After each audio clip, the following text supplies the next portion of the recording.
राम राम दोस्तों, मैं बबलू जहांगीर। आज 22 मार्च को जनता कर्फ्यू था। इसी दौरान हम फ्री थे और इसी फ्री समय में कुछ नोट्स बनाए कोरोना पर।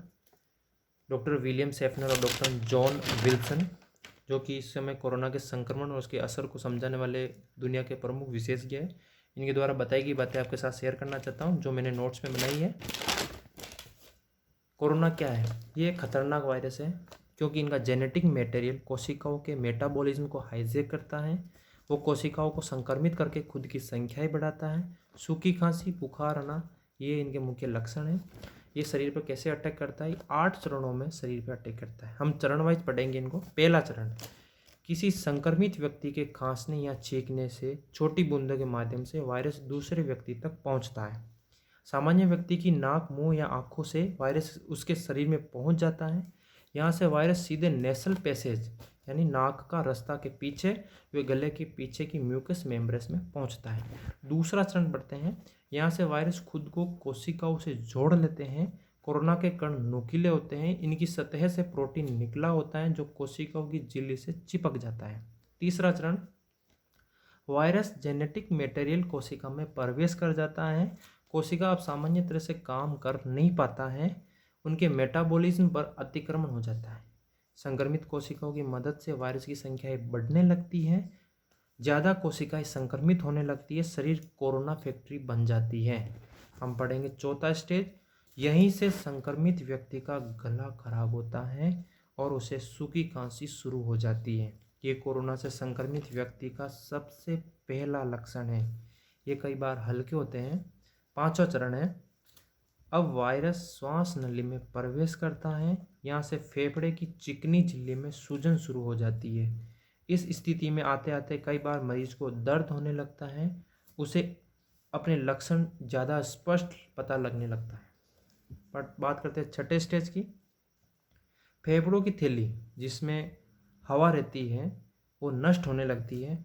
इससे फेफड़ों को काम करने में परेशानी शुरू हो जाती है।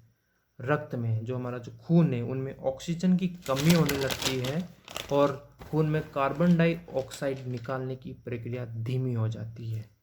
फिर सातवें स्टेज में सूजन बढ़ने, ऑक्सीजन का प्रवाह कम होने से फेफड़े के हिस्से में द्रव, पस और मृत कोशिकाएं जमा होने लगती है। इससे निमोनिया का खतरा बढ़ जाता है।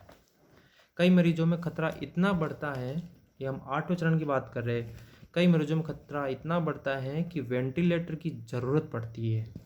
एक्यूट रेस्पिरेटरी डिस्ट्रेस सिंड्रोम, नाम सुनिएगा, एक्यूट रेस्पिरेटरी डिस्ट्रेस सिंड्रोम, इसके बारे में अलग से बात करेंगे। ये बीमारी हो जाती है। इसमें फेफड़ों में इतना द्रव जमा हो जाता है कि सांस लेना नामुमकिन हो जाता है। मरीज की मौत भी हो सकती है। ARDS हम बात करते हैं, एक्यूट रेस्पिरेटरी डिस्ट्रेस सिंड्रोम, उसको हम समझते हैं ये बीमारी होती क्या है, जो 8वें चरण में हमने पढ़ी है।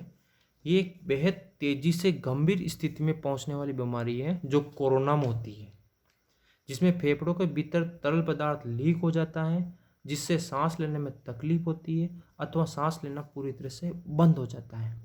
ARDS, acute respiratory distress syndrome, सांस लेने में दिक्कत और खांसी, बुखार, दिल की धड़कनें तेज होने और तेज सांस जैसे लक्षण के साथ सामने आता है और मरीज को सांस अंदर लेने के दौरान सीने में दर्द हो सकता है।